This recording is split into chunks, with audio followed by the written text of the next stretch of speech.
A few months ago, I was contacted by a detective with the Davenport, Iowa Police Department who told me that a woman there had been scammed out of $17,000 from a Blacktail Studio impersonator, and he'd pretty much figured out that she'd been scammed but needed to do his due diligence, so he reached out to me, told me about it, and of course, I couldn't do anything about it.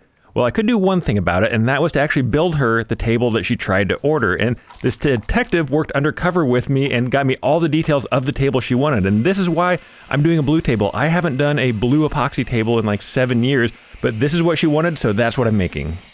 She also wanted these pretty interesting legs, and the ones in the photo that she had sent the officer were actually made out of steel, but I thought that'd be a little bit more interesting and a little more unique if I tried to make them out of wood, and this was a pretty heavy lift. I had no idea how to get these together, and I also kind of dented it there, but I tried this really cool dent removal tool, which was just steaming them, and that seemed to work perfectly, and at this point, I was almost done. I actually got back a hold of the police officer to make sure this woman was actually going to be there when we flew to Iowa to deliver this table, because I don't think I could have done this without him. How would I have got this to her if I didn't even know if she was there? And I do have a full long video on this process. If you want to check that out, it's on my regular YouTube channel.